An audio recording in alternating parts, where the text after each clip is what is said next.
अस्सलाम वालेकुम नाजरीन। आज हम हज़रत आदम अलैहिस्सलाम की तख्लीक पर गुफ्तगू करेंगे, ना किसी नई तशरीह के लिए, ना किसी फ़लसफ़े को कीदा बनाने के लिए, बल्कि इस नियत से कि कुरान और सुन्नत में बयान करदा हकीकत को समझा जाए और बाद में पैदा होने वाले इंसानी नज़रियात से इनका फ़र्क वाज़िया रखा जाए। कुरान मजीद हमें बताता है कि इंसान की तख्लीक आम तख्लीक नहीं थी। अल्लाह ताला ने फरमाया कि मैं ज़मीन में अपना खलीफा बनाने वाला हूँ। ये ऐलान खुद बताता है कि आदम अलैहिस्सलाम महज एक जिस्म नहीं थे, बल्कि जिम्मेदारी, इमानत और शऊर के हामिल बनाए गए। कुरान में आदम अलैहिस्सलाम की तख्लीक के लिए मुख्तलिफ अल्फाज आते हैं। कहीं मट्टी कहा गया, कहीं तराब, कहीं तईन लाजब और कहीं सलसाल अल्फखार। अहले इल्म इस बात पर मुत्तफिक हैं कि ये अल्फाज तजाद नहीं, बल्कि तख्लीक के मुख्तलिफ मराहिल की तरफ इशारा है। यानी मट्टी पानी से मिलाकर गारा, चिपकने वाली मट्टी, खुशक होने के बाद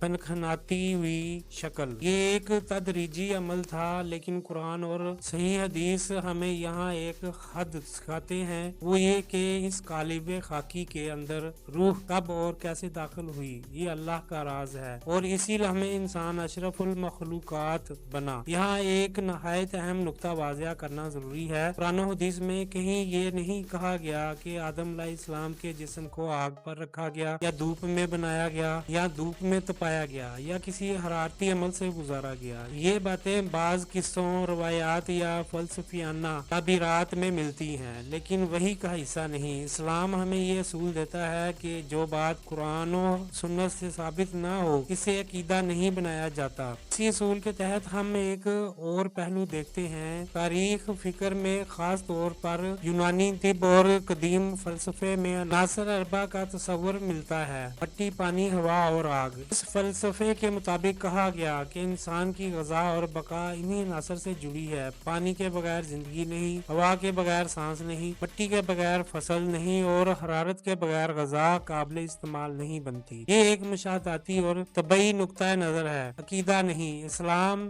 इस बात से इनकार नहीं करता कि ये चीजें इंसान के लिए जरूरी हैं, लेकिन इस्लाम ये जरूर वाज़ा करता है कि ये सब असबाब हैं, खालिक नहीं। कुरान हमें कायनात की तख्लीक का जिक्र करते हुए आसमान और जमीन के बारे में मुख्तलिफ असलूब इख्तियार करता है। जमीन को बिछाने, ठहराव देने और पहाड़ों से मजबूत करने का जिक्र है, जबकि आसमान के बारे में फरमाया गया कि वो और जमीन एक साथ थे, फिर जुदा किए गए। ये इस बात की तरफ इशारा है कि इंसान और जमीन की तख्लीक का अंदाजा एक जैसा नहीं। इंसान को गूंदा गया, जमीन को निजाम के तहत तरतीब दिया गया। चांद के बारे में जदीद साइंस ये कहती है कि वो जमीन का ही एक हिस्सा था जो एक अजीम तसादम के बाद जुदा हुआ। ये बात कुरान से ना साबित है ना मुतसादम। ये साइंसी तहकीक है, अकीदा नहीं। अगर चांद वाकई जमीन से जुदा हुआ तो इसमें ऑक्सीजन या पानी के असर का पाया जाना नामुमकिन बात नहीं। लेकिन यहाँ भी इस्लाम हमें हद सिखाता है। हम साइंसी